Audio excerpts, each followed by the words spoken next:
This is amazing. Thank you very much. And you know, Rochester's a special place. I've known it for a long time, and we're going to make it better, okay? We're going to make it better. I want to thank, before I begin, I have to thank some friends. Carl Palladino. Get him out of here. Boy, oh boy. Where did they come from? Where do these people come from? Where do they come from? Where do they come from? There's nothing like a Trump rally, folks.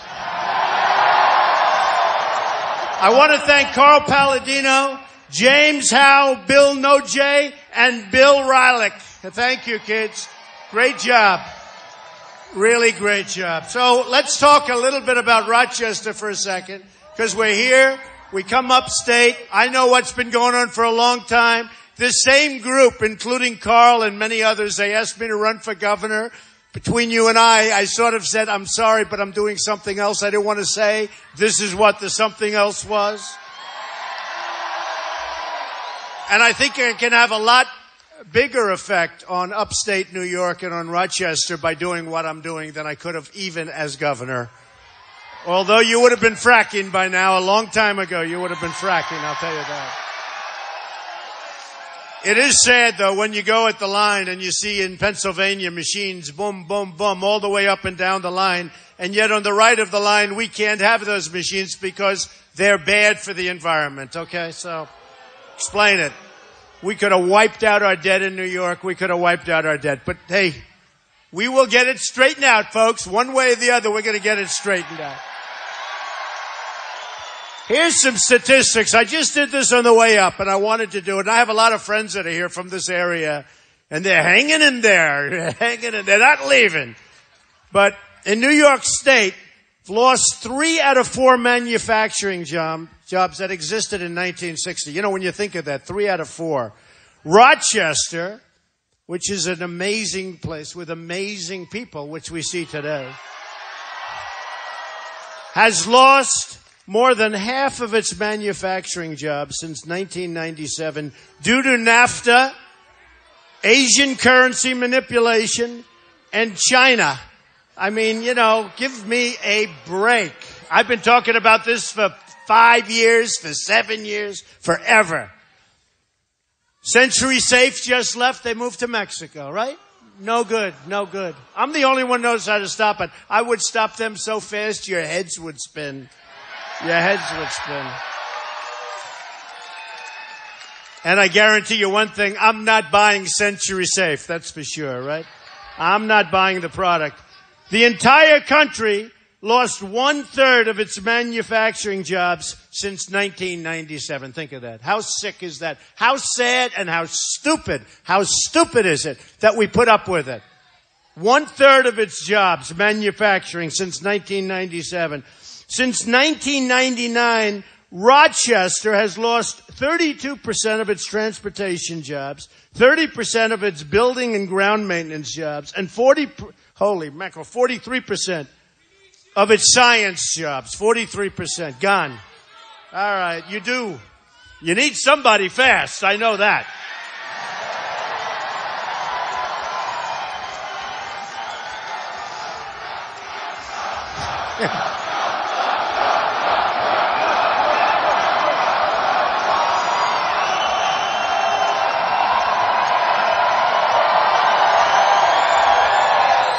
We're going to get it straightened out, folks. It's not even going to be that hard. Believe me, it's going to go quickly, a lot quicker than people think. They say, oh, he can't do that. I can do it. You watch. I'll just show you. It's going to go fast. I mean, how much longer do we have, right? How much longer? It's going to go fast. TPP, listen to this. That's the trade pact, which is a disaster. It will be worse for you, for Rochester, for upstate New York, for New England, for the entire country. It will be worse than NAFTA. It will be worse. Ted Cruz is totally in favor of it. Okay, think of it.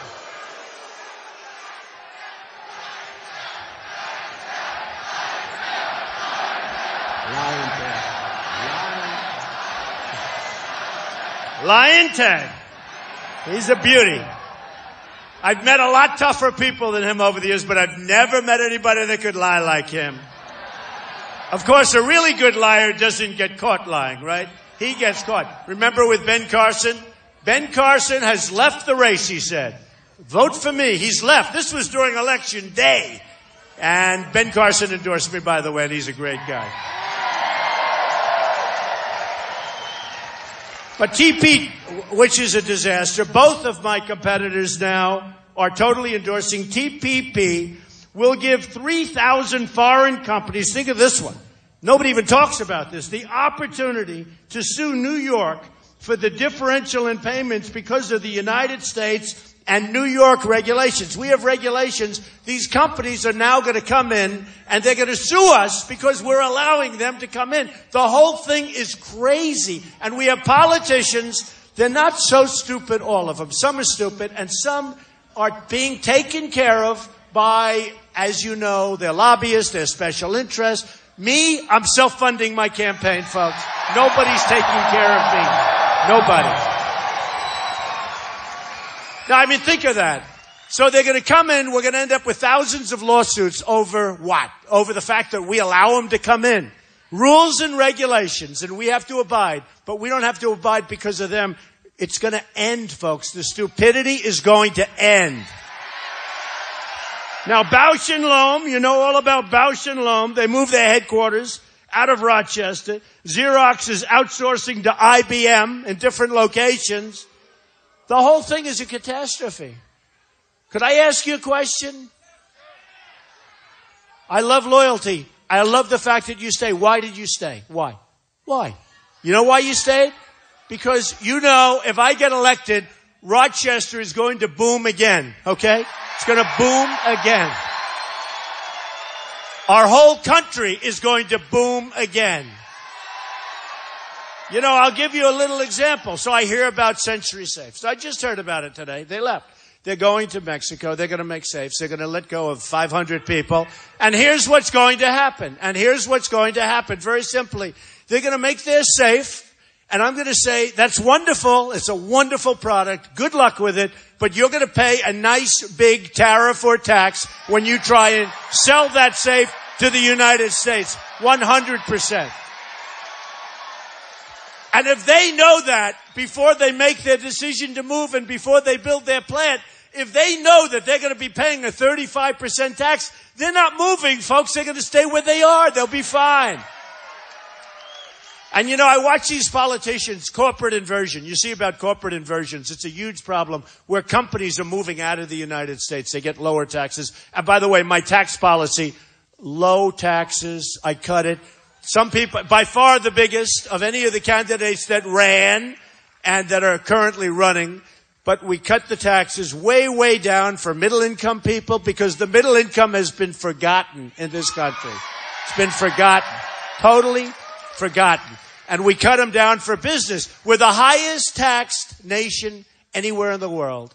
We pay more tax than anybody. We have more rules and regulations than anybody. That's how these TPP countries are going to come in. They probably have clauses where, oh, you don't have to go by the rules and regulations. Then they come, they say, oh, you misrepresented because look at all the rules and regulations. Let's sue the United States. Let's sue New York State. Let's sue Rochester, okay? Get your lawyers ready, folks. End TPP. It's a disaster. End it. All right. So I know how to do this. Now I watch these politicians. It's so sad.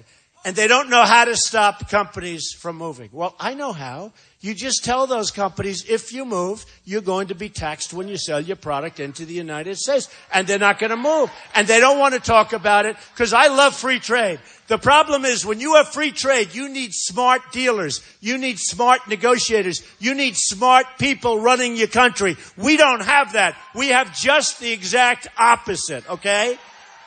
So I like free trade, but free trade is not free trade. It's dumb trade because we lose with China. We lose with Mexico. We lose with Japan and Vietnam and every single country that we deal with. We lose with Canada. Big lead, tremendous trade deficits with Canada. We lose with everybody.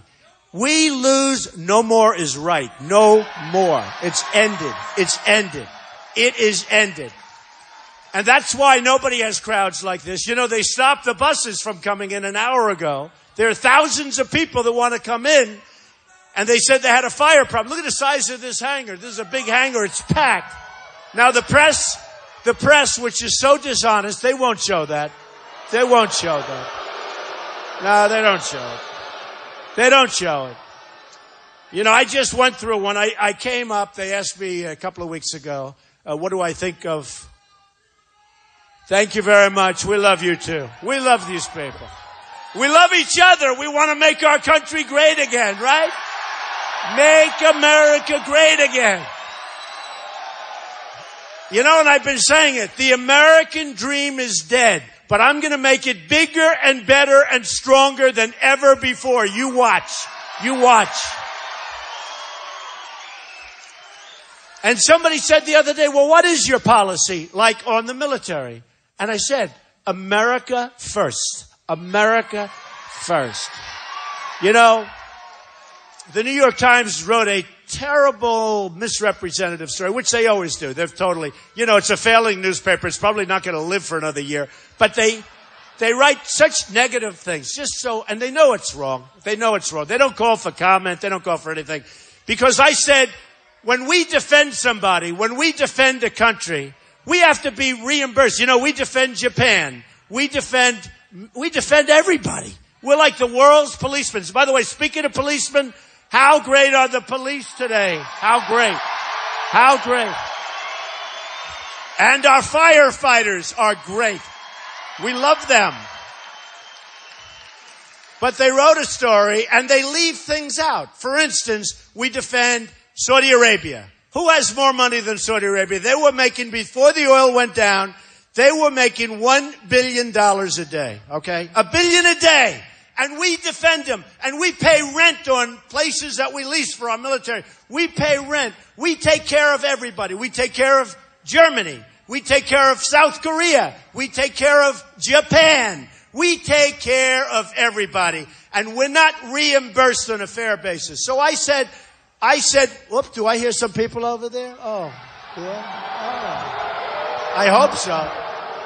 Hey, camera, they're over there. Get over there, camera. The only way the cameras move is there's a disruptor. Then they move. Then they move. There is no rally like a Trump rally, and nobody gets the people. That I can tell you.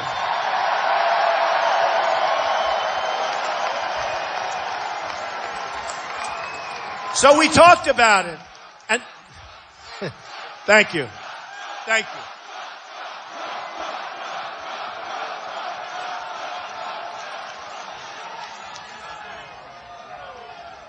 Oh, I love these people. Hey, we're all in this together, folks. You know, we're all in this together. Don't forget. The politicians do what their special interests and their lobbyists tell them to do. Okay, just remember. That's why a Ted Cruz, who's totally taken care of by the banks, by all sorts of special interests, all of these guys running, including Hillary. You talk about Hillary. I mean, the worst. The worst. You saw what Bernie said? They're starting to get angry at each other now. Bernie's saying she shouldn't be able to be in that position because she's made so many bad decisions. She shouldn't even be running for the position. You saw that. And she has made bad decisions. Boy, has she made... I look so forward to going after Hillary finally, after these guys. It's going to be easy. So the problem is that they're all going to be taken care of, and they're all taken care of by different people. You have lobbyists in Washington that specialize in Cruz, and they specialize in Hillary. It says Hillary on their forehead. Hillary. I take care of Hillary. And they give them millions of dollars through different people, probably through themselves also. They give millions of dollars, and when there's a problem, you go and you hire those people. And you say, you know, Cruz has caught on to the fact that Century Safe or whoever it is moving, and they want to be able to move. They don't want any problems. And you know what? 100%, folks, no problem. With me, they'll come see me, and I'm going to say, no, I don't care, doesn't matter. They're paying their 35% tariff to get their product in. I don't care. And I'm not going to be convinced otherwise. But remember what I just said. A little while ago I said, because it's so important for you, it's more important than for most people, because you've been decimated. You know, a lot of areas that I go to, they've been hurt. Every place has been hurt. But Rochester in upstate New York has been decimated, okay? Decimated. And let me just tell you, that's why it's so important. And I guess that's why I'm killing everybody in New York in the polls. Why wouldn't I? Why wouldn't I? Because these politicians are all talk and they're no action, and they'll tell you, and they follow what I say. You know, they see what I say, and then he'll get here and they'll all get here and they'll say, we've got to tax them. The other day I heard Ted Cruz say, we want a wall and we'll build a wall. I said, where did that come from? All of a sudden, out of the blue. Out of the blue. And by the way, speaking of that, we will have strong borders and we will have the wall, and Mexico will pay for the wall.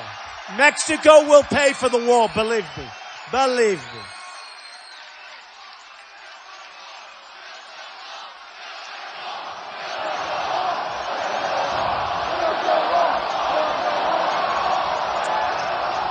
See, we're in a really unfair system, folks. I told you, you've been seeing what's going on. And we're winning, and I think we should win before we get to the convention. I think we should. But let me tell you how crooked the system is.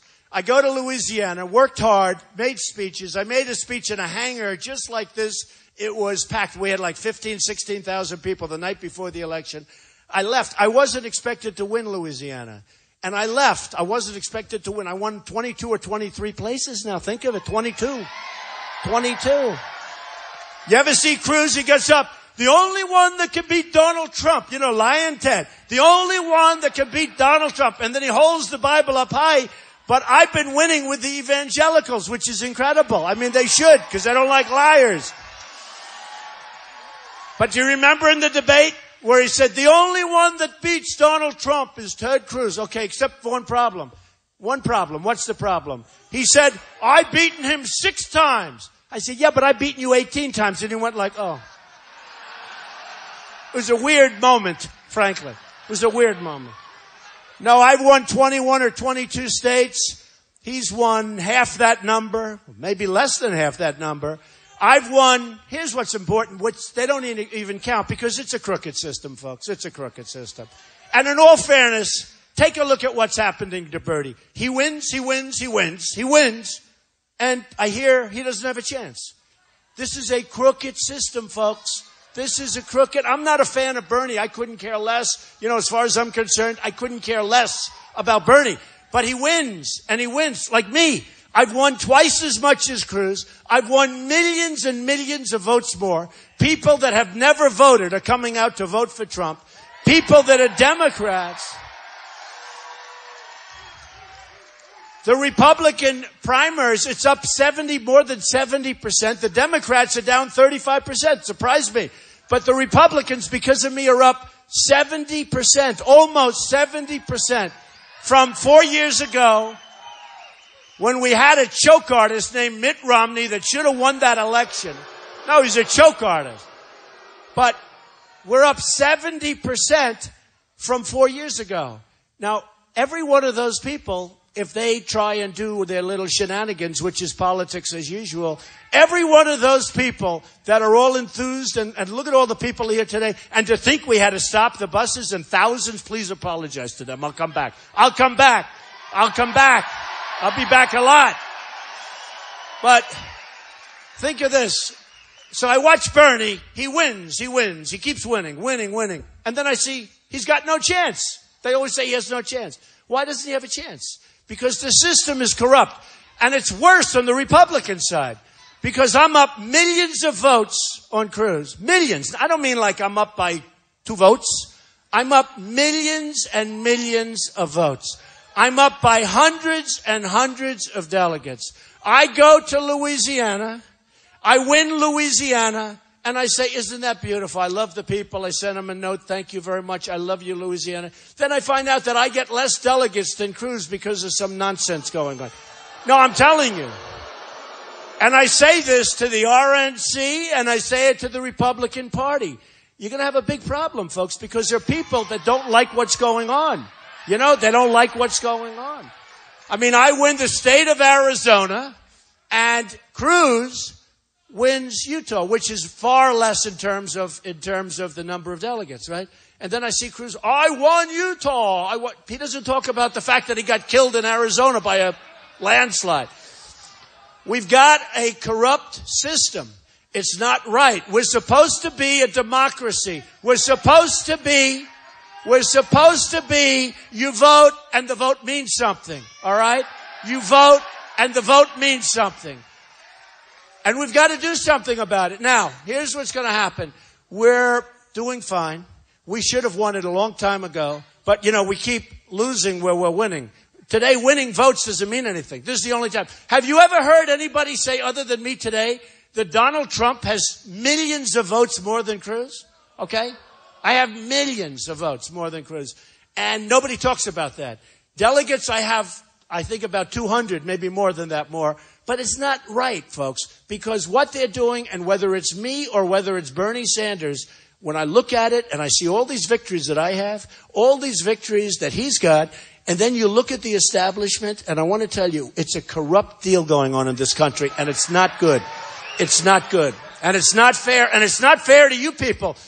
A reporter, a very fair reporter, just asked me, what do you think would happen if you didn't get it, Mr. Trump? You have all these people. They've never seen. By the way, this is a record crowd. They've never had a crowd like that in the history of this place. And that's with many thousands of people being turned away. The buses couldn't take them here because obviously you don't have any room. But with all of that, they said this is a record crowd, over 10,000 people. They've never had anything like this. And you know what, folks? You know what? They're taking your vote away. They're disenfranchising people that want to see America be great again. And politicians will never do it. They don't want to do it. They can't do it because their lobbyists and special interests are saying, we're not going to let you do it. It's no good. And we've got to change the system. And it's got to change fast. So I think we're going to be fine. We're doing really well. But we've got to have a system where voting means something. Doesn't it have to mean something? Okay? So Rochester, listen to this beauty. Rochester lost 90,000 jobs since 1970, 4,000 jobs in the last 6 months. 4,000 jobs in 6 months. Don't leave. Don't leave Rochester. I'm telling you, I will bring it back so fast. Oh. And then they have the Rochester unemployment rate is higher than the state and all of that stuff. I mean, it's really a sad situation. So we're going to make the greatest trade deals ever made by any country. I'm good at that stuff. That's what I do. I built a great company, tremendous assets, some of the great assets of the world, Doral, Turnberry, great buildings all over the place. And you know, it's funny, when I put my papers in, everyone said, well, he won't file. You know, nobody knows because I'm private, so nobody knows.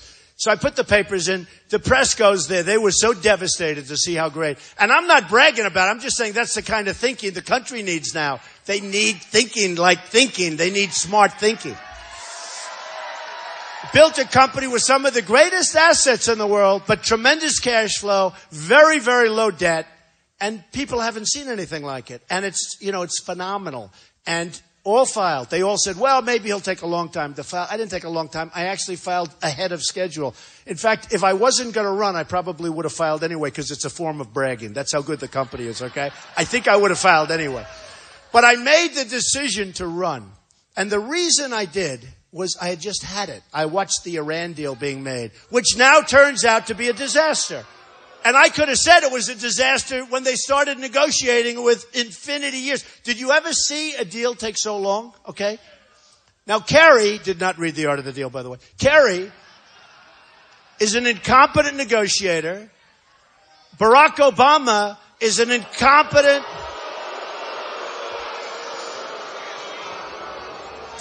Obama is an incompetent negotiator, except when he negotiates against Republicans. He gets everything he wants.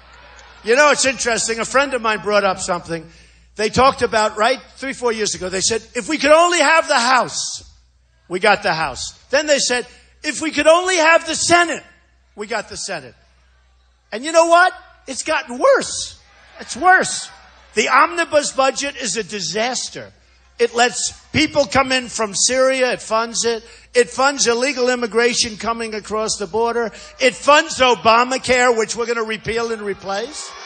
Okay? But do you ever notice that? I said it the other day. First time I said, Obama's a lousy negotiator for us, but he's a great negotiator against the Republicans. It's pretty sad. It's pretty sad. Is it true, though? Is it true? He gets everything. He gets everything he wants. I watched Boehner say, we will not shut down the country. Well, I don't want to shut down the country either. In negotiation for the budget. This is just before he got out. Boehner was there. And he said, we will not shut down the country. Now, he may believe that, and I believe it. Certainly, I don't want to do it either. But why do you say that? Why do you talk about it? Now, once he said that, I said, now the Republicans can't make a good deal. Because he gave away all the cards. Once he said that, I don't want to shut down the country. For the press, I'm saying this. Because, they'll say, Trump wants to shut down the country. It was amazing. So I got to finish the story about the Times. So the Times, which is totally dishonest, a total piece of garbage.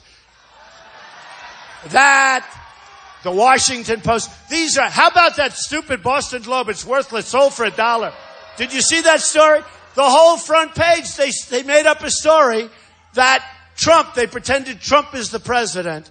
And they made up the whole front page is a make-believe story, which is really no different from the whole paper for the whole thing. I mean, the whole thing is made up.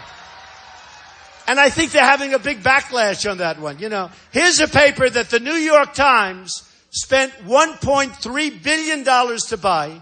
They spent hundreds of millions of dollars on losses and operations. They recomputerized it. They spent a fortune. Let's assume they're in for $1.5 billion.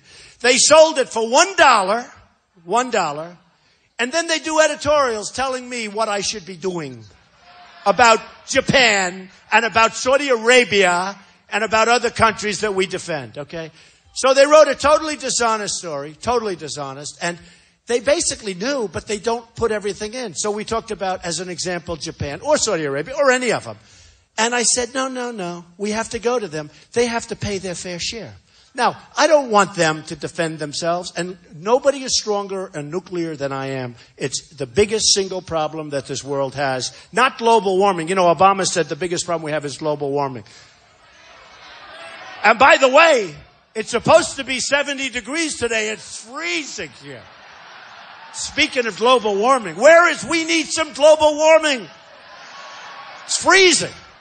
Man. In fact, this is a record cold spell on the whole big section of the United States. It's not just Rochester. The whole big section is like record cold. And I keep hearing about global warming. Now they'll say, he doesn't understand. This is a worldwide problem. Oh, no, I don't understand. Let's do IQ tests. So, these people.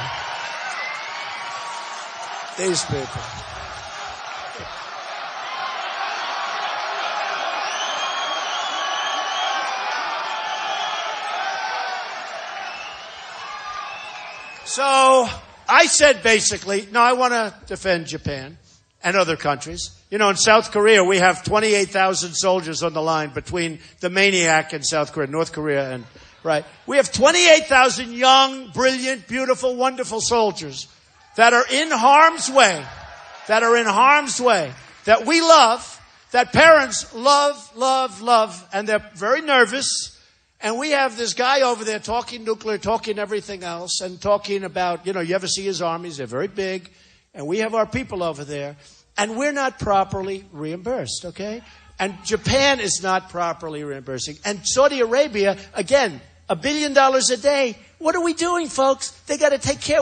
If we weren't in Saudi Arabia, if we weren't protecting them, they wouldn't be there for 1 week, believe me, not 1 week. And yet they make the money with the oil. And by the way, this has nothing to do with Saudi Arabia. I have so many friends from Saudi Arabia, so many friends in Japan, so many friends. I have buildings in South Korea. But you know what? What's fair is fair. I'm more interested in our country. These are countries that are behemoths. Economic Germany, it's an economic behemoth. By the way, even though she is in the process of destroying Germany with immigration, destroying it. Do you know that she was Person of the Year and I would have gotten it if she didn't get it? And now they're saying, I think we made a mistake in picking Merkel. We should have picked Trump. Time magazine. Who cares? I've been on the cover of Time magazine a lot lately. You know what they're doing? The reason I've been on so much is because it's a movement. What we have going is a movement. Now, they're trying to subvert the movement. They can't do it with bodies. They can't do it with people because they don't have near the people that we have. So what they're trying to do is subvert the movement with crooked shenanigans, all right? And we're just not going to let it happen. We're not going to let it happen. We can't let it happen. Because we can bring this country back so fast, so fast. There are so many forces against us. They've been against wage earners for forever, it seems. But 17 years, people have not had an effective wage increase in this area. 17 years they haven't had. And then you wonder, why are they angry? In fact, a writer came to me and said, Mr. Trump, are you angry? I said, no, I'm not angry. I know what's fair. Well, your people are angry. I said, no, they're not angry. They're not angry people. You're not angry people. But you're tired and you're sick of watching the stupidity and the thefts, and you're watching the world take our country away from us, and that's exactly what's happening. Exactly.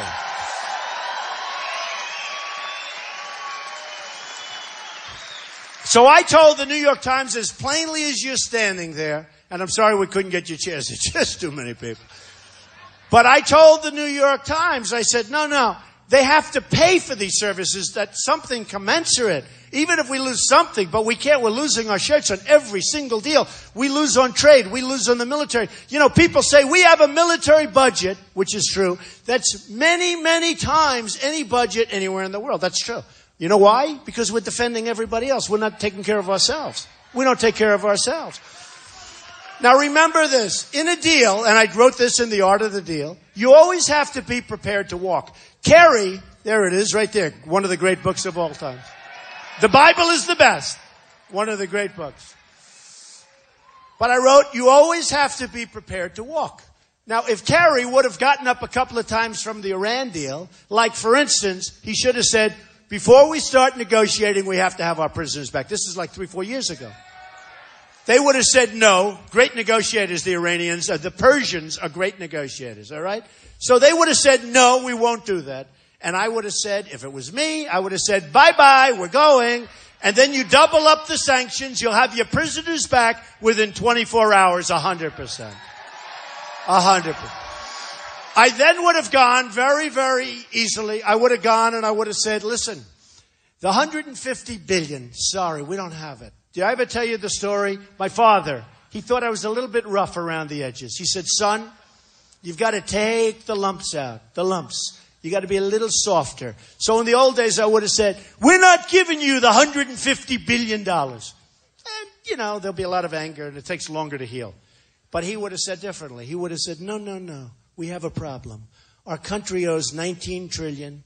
Soon, because of the crazy omnibus budget that was just passed by the Republicans, it's going to be $21 trillion. And honestly, we don't have the money. We can't give you the 150. I'm sorry. And you know what they would have done? Would have gotten very angry. Within 2 weeks, they would have come back. We would have come back. We would have saved $150 billion. Believe me, 100%, okay? We gave them $150 billion, and they go out and buy Airbus. They go out and buy missiles from Russia. They buy from everybody by us. And by the way, we have a prohibition that they can't buy. Now, I think that prohibition's great. But when we hand them $150 billion, we should take the prohibition off for a little while, don't you think? Let them buy from Rochester, New York. We don't care if they're from Iran, right? We'll sell them missiles that don't work correctly, right? Let them sue us. Tell them to sue us. Oh, I'm sorry, they don't work. Gee, that's too bad. We'll take in about $12 billion for missiles, and they'll say, these missiles are terrible. I said, yep, that was the purpose of it. But they're buying missiles that do work, folks, and really because of us. So many different things. I talk about Sergeant Bergdahl. We get Bergdahl, a traitor. No, we get a traitor who, by the way, 6 people at least, but 6 people, 5 known, but 6 people were killed looking for him. So we get Bergdahl, And they get 5 of the people that they most coveted in Gitmo, which we're keeping open, by the way, 100%, that we'll fill it up. So they get 5 killers that they most coveted, that they most wanted of anything. All right? So, look, when I started this on June 16th, and it takes guts to run for president. What do I know about this, okay? It takes guts. Not easy. The last thing I ever thought I'd be is a politician. Can you believe I'm a politician? Don't tell me. Don't tell me. But it does. It takes guts to run for president. And I said, I've just had it. I've had this stupidity. I've had these trade deals, whether it's Century Safe or whether it's Carrier or whether it's Ford moving their big operations to Mexico or whether it's Nabisco closing their plant in Chicago, a place that needs some help.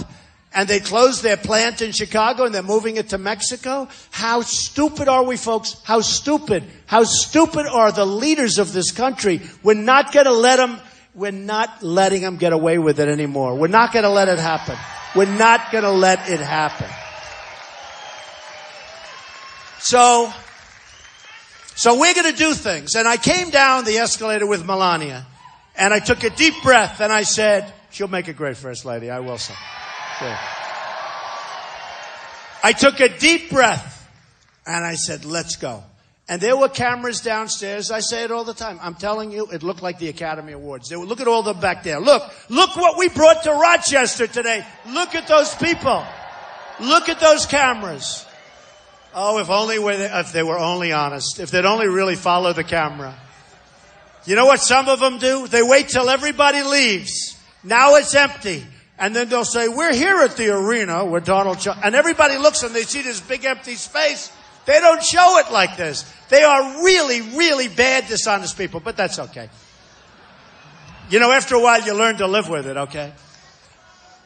To finish up one thing, and then I'm going to tell you where it started and where it's going, and then we're going to have a quick thing, and then I'm going to just tell you one thing, we're going to start winning again. We're going to start winning again, folks. So when I talked about to the New York Times, when I talked about defense and this and that, I talked about they have to pay. And if they don't pay, well, we have to be prepared to walk. So they said, well, would you walk? Well, we may have to be prepared because we cannot continue to go on with this where we're defending Japan. We love Japan. I have many friends in Japan. Love Mexico. Many friends in Mexico. Have thousands of people working from me, Hispanics. And in Nevada, when I had the poll, I won Nevada, the state of Nevada in a landslide. They did a poll of Hispanics. I won the Hispanics by a lot. Okay? They're great. But their leaders are too smart for us. Their leaders are too cunning for us. What happens, though, is when I talk about any one of the countries, let's say Japan, I say, no, they have to take care of us. We can't continue to lose the kind of money that we're losing defending all these countries that, by the way, are making a fortune. Look at the cars that come pouring into this country from Los Angeles. You go, the largest ships I've ever seen. They're loaded up with cars from Japan. They come pouring in. And in fact, Obama said the Japanese are very worried about the rhetoric of Trump. They should be worried, honestly. They gotta pay. And we don't mean, I'll tell you what, I would bet that I will get along better with Japan than Obama does. And they rip us off.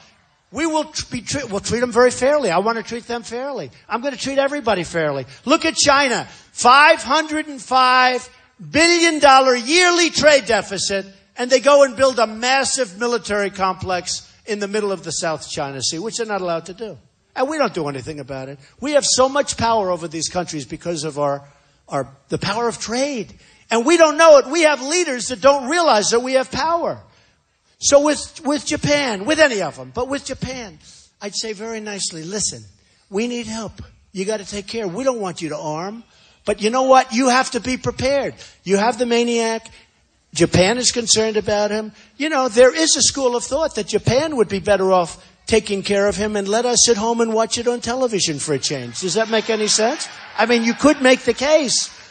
You know, we have now 9 countries that are nuclear, right? 9. So they say, oh, Donald Trump. And now here's the thing. So I said, no, I'd negotiate with them. I'd be prepared to walk, but I'd negotiate with them, and they have to pay a lot more money, and they have to, we got to get our house back in order, right? So I said, I would prepare, and I'd much rather take care of them. They have to pay us, but I'd much rather take care of them. But I would be prepared. The question was, well, would you walk? Yeah, I'd be prepared. So I have these phony stories come out in the Washington Post, which is, by the way, a total rag. What a rag. And the reason it's there is to protect a company, which I'll talk to you about very soon because I'm writing a whole big thing about it. The owner of the Washington Post, do you know what he owns? Amazon. Do you know how little tax Amazon pays? So he uses the Washington Post to protect Amazon from taxes. Okay? That's all it is, folks. And they go crazy. They write on average like 8 stories a day on me. I have so many stories I can't even read them. I can't even read the good ones when they happen, which is seldom. And the New York Times, I'm telling you, the Washington Post was purchased by a guy. It was a loser. Losing money, hand over fist. The Washington Post was purchased by the gentleman that runs and has a big stake in Amazon, right? You know his name? Correct, Bezos. You know his name. So, now he uses that as a political weapon because he doesn't want to pay tax at Amazon. That's all it is, folks. It's so simple. It's so simple. And every time they hear me say it, now watch, tomorrow I'll have 15 bad stories in the Washington Post. And all I'm doing is wanting to protect you, folks. I get it. I understand it. I get it. So don't worry about them. You know what? Their voices aren't strong enough. Just keep it. Their voices are so weak.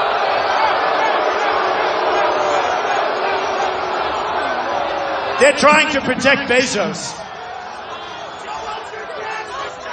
So the story comes out in the New York Times that basically Donald Trump wants to see an armed Japan. Donald Trump, they don't talk about costs. They don't talk about the fact that they have to pay their way. It's Donald Trump doesn't mind seeing an armed Japan. Well, I do. But what I say is they have to pay. Does that make sense to you folks, okay? Does that make sense?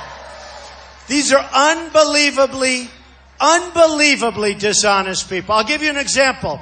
We had one guy up front. He raised his hand. He said 2 words. We had that person in the back who said a couple of words. Tomorrow the headline will be major protest at Trump rally. There's no protest. We got 10,000 people. We turned away 5,000 or 6,000, unfortunately. And with all these people, we had 2 people raise their hand. Tomorrow the headline won't even be about defending Japan. It will be about Trump had a protest. Let me tell you, our rallies are the safest rallies of anywhere. The safest. We have the safest rallies of anywhere. And you know what's nice about our rallies? Because a lot of these people are agitators. You look at them, they have professionally done signs. They don't have signs done in their basement. These are professionally done signs. You know what's nice about our rallies? Our people protect themselves. They protect each other. There's something beautiful. That's called teamwork. That's the way our country is supposed to be. We're supposed to love each other, and we will love each other. We'll love them someday too. But we're supposed to be protective of each other. And there's tremendous love in the rooms when we have these rallies. Tremendous love in the room. So on June 16th, come down the escalator, started talking about illegal immigration, and man, did that hit a button. And now, Sheriff Joe from Arizona, we love Sheriff Joe Arpaio. The Border Patrol, 16,500 Border Patrol people endorsed Donald Trump last week. They've never done it before. They've never done it before. So I said, let's see what we can do. Because I talked really about trade, because we have to make our country rich again. A woman came up to me and said, wonderful woman, incredible woman, 60 years old. I said, how old? She said, 60. I said, you look great. She said, Mr. Trump, don't say we're going to be rich again. I said, I have to say that. Because if we're not rich again, we can't be great again. We have to bring back our money. We have to bring back our jobs. We have to bring back our industry. It's been stripped by these politicians that don't care or are stupid. I said, so we have to make our country wealthy again, and we have to make our country great again. I'm the only one going to save Social Security, folks. Ted Cruz wants to cut it. Everybody wants to cut it. I'm the one person because I'm going to bring our jobs back. I'm going to bring our wealth back. And believe me, a lot of those jobs are coming back to Rochester. Believe me, there's going to be incentives and they're coming back to Rochester. A lot of the jobs. Just remember I said it. Remember I said it. So here's the story. So I said on June 16th, I talked about trade and I talked about the border. The borders and illegal immigration were met with, at first it was quiet, and about a week later, do you remember the delayed reaction? A week later, everyone said, whoa, what did he say? They were all saying, what a good speech that was. A week later, all of a sudden, they just went after me. And I said, wow, now everybody's saying I was right. They're all saying I was right. I also said we have to be extremely careful with radical Islamic terrorism. And we have to look at the Muslims, and we have to do something. We cannot stand by and be the stupid people while our country is destroyed. You see what's happening in Germany with the crime. You see what's happening in Sweden, where they have a small little section. You see what's happening in Brussels. Now in Brussels, a number of weeks ago, I said Brussels is a hellhole. Before the accident, before the horrible tragedy, I said Brussels is a total hellhole. Now, I knew Brussels from many years ago, one of the most beautiful cities in the world. But a couple of months ago, I made the statement, Brussels is a hellhole. The New York Times wrote a story. How dare Donald Trump say that? How dare? Then the blow-up happened. Now they're all saying Trump was right again. It's amazing, right? It's amazing. No, we're right. I'm right.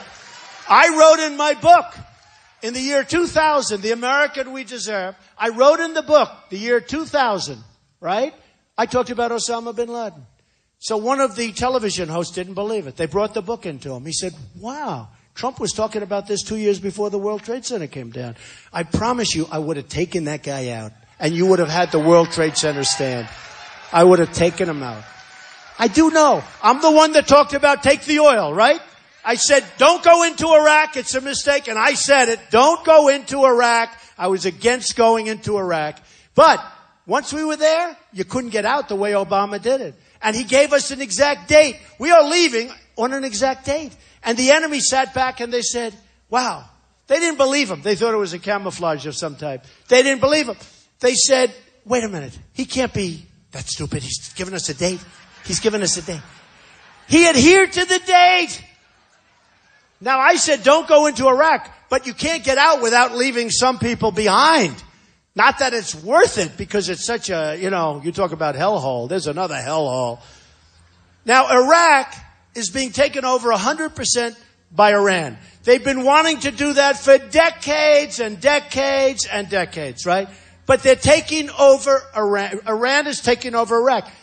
The second largest oil reserves and great stuff in the world, and they're taking it over. We made it possible by decimating Iraq and their army and their military. We made it possible. So Iran's wanted it for years. So not only did Iran go and make one of the great deals ever with us, but then they made a much better deal, because we decimated Iraq and Iran is now taking it over, okay? And let me tell you, they're taking over Yemen. When you look at the border between Yemen and Saudi Arabia, they don't want Yemen. They want Saudi Arabia. And never was Saudi Arabia in the trouble they're in now. And they don't want Saudi Arabia. They want the oil. Okay? And what I'm saying, folks, is they got to pay. They got to pay. They got to take care of us. Why are we the dummies all the time? They got to take care of us. So when this started, I was talking trade, very strong. I was talking trade and I was talking borders. By the time it finished, we had a thing called Paris. And speaking of Paris, if some of those people in that room had guns, and the same thing with California, same thing with California.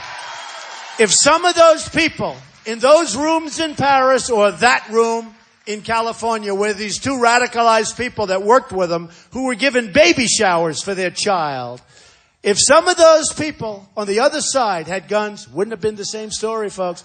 In Paris, 130, toughest gun laws in the world, 130 people killed. Boom, boom, boom, boom. If some of these people were there and they had guns strapped to their waist or strapped to their ankle, would have been a whole different story, and probably wouldn't have even happened, because they would have said, wait a minute, those people have guns. Let's leave them alone. Okay?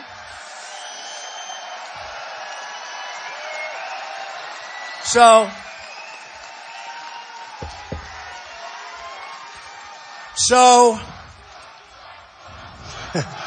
thank you.